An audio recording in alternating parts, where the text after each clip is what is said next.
ಇನ್ನು big fine top 4ನೇ ಸ್ಟೋರಿಯನ್ನ ನೋಡ್ತಾ ಹೋಗೋಣ. ಲವರ್ಗೆ ಕೈ ಕೊಟ್ಟು ಮತ್ತೊಬ್ಬಳ ಜೊತೆ ಯುವಕನೊಬ್ಬ ಹಸೆಮಣೆ ಏರಿದ್ದಾನೆ. ಮದುವೆ ನಡೀತಾ ಇದ್ದಂತ ಸಂದರ್ಭದಲ್ಲೇ ಕಲ್ಯಾಣ ಮಂಟಪಕ್ಕೆ ನುಗ್ಗಿ ಯುವತಿ ರಂಪಾಟ ಮಾಡಿದಾಳೆ. ಪ್ರೀತಿಸಿದವನಿಗಾಗಿ ಕಲ್ಯಾಣ ಮಂಟಪದಲ್ಲಿ ಗೋಳಾಡಿದಾಳೆ ಆಕೆ.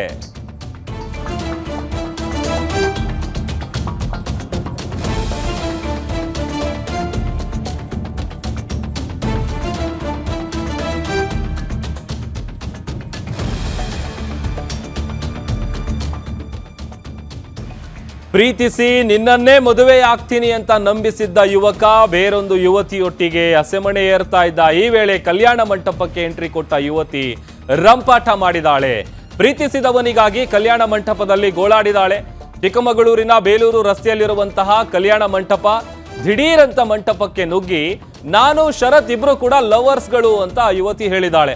ಹೆಚ್ಚು ಕಡಿಮೆ 10 ವರ್ಷಗಳಿಂದ ಇಬ್ರು ಪ್ರೀತಿ ಮಾಡ್ತಾ ಇದ್ವಿ, ಆತ ನನಗೆ ಕೈ ಕೊಟ್ಟಿದ್ದಾನೆ ಅನ್ನುವಂತ ಆರೋಪ ಮಾಡ್ತಾ ಇದ್ದಾಳೆ ಆ ಯುವತಿ. ನನ್ನ ಜೀವನದ ಜೊತೆ ಶರತ್ ಆಟ ಆಡಿ ಕೈ ಕೊಟ್ಟಿದ್ದಾನೆ, ನನಗೆ ನ್ಯಾಯ ಬೇಕೇ ಬೇಕು ಅಂತ ಕಲ್ಯಾಣ ಮಂಟಪದಲ್ಲಿ ಆಕೆ ಕಣ್ಣೀರು ಹಾಕಿದಾಳೆ. 2013ರ ಸಂದರ್ಭದಲ್ಲಿ ಇಬ್ಬರಿಗೂ ಪರಿಚಯ ಆಗುತ್ತೆ. ಅದಾದ್ಮೇಲೆ ಆ ಪರಿಚಯ ಸ್ನೇಹಕ್ಕೆ ತಿರುಗುತ್ತೆ, ಸ್ನೇಹದಿಂದ ಪ್ರೀತಿ ಹುಟ್ಟುತ್ತೆ. ಇಬ್ರು ಕೂಡ ಪರಸ್ಪರ ಲವ್ ಮಾಡ್ತಾ ಇದ್ರು. ನೀನೇ ಎಲ್ಲ, ನೀನಿಲ್ದೆ ನಾನು ಇರೋದೇ ಇಲ್ಲ ಅಂತೇಳಿ ಆತ ಮದುವೆ ಆಗ್ತೀನಿ ಅಂತ ಹೇಳಿದ. ಬಟ್ ಆದರೆ ಈಗ ನನಗೆ ಮೋಸ ಮಾಡಿ ನನ್ನ ಜೀವನ ಜೊತೆ ಆಟ ಆಡಿ ಬೇರೆ ಹುಡುಗಿ ಜೊತೆ ಮದುವೆ ಆಗ್ತಾ ಇದ್ದಾನೆ, ನನಗೆ ನ್ಯಾಯ ಬೇಕು ಅಂತ ಆಕೆ ಕಲ್ಯಾಣ ಮಂಟಪಕ್ಕೆ ಎಂಟ್ರಿ ಕೊಟ್ಟು ರಂಪಾಟ ಮಾಡಿದಾಳೆ. ಒಂದಷ್ಟು ಗಂಭೀರ ಆರೋಪವನ್ನ ಆ ಯುವಕ ಶರತ್ ಮೇಲೆ ಮಾಡ್ತಾ ಇದ್ದಾಳೆ.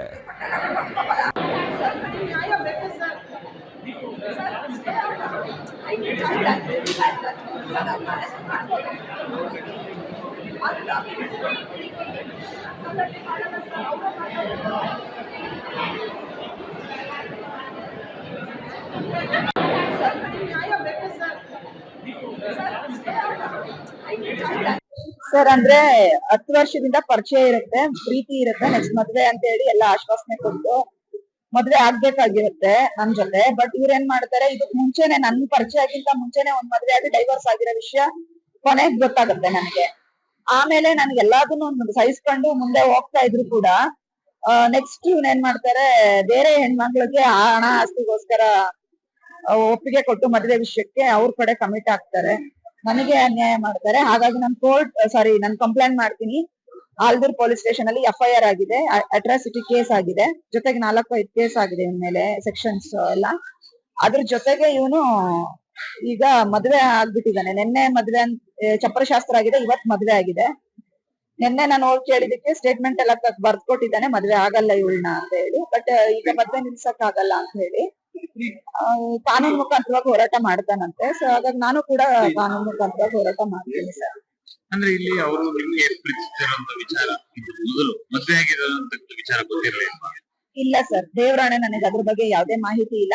ನನಗ್ ಮಾಹಿತಿ ಇದ್ದಿದ್ರೆ ನಾನು ಇವ್ನ ಜೊತೆ ಪ್ರೀತಿನೇ ಮಾಡ್ತಾ ಇರ್ಲಿಲ್ಲ. ಹಾಗಾಗಿ ಹೋಗ್ಲಿ, ನಿಮ್ಗೆ ಯಾವ ಗೊತ್ತಾಯ್ತು ಇವ್ರ ಮದ್ವೆ ಇನ್ನೊಂದ್ ಮದ್ವೆ ಆಗ್ತಿದ್ದಾರೆ ಅಂತ? ಸರ್ ನಿನ್ನೆ ಗೊತ್ತಾಗ್ತದೆ.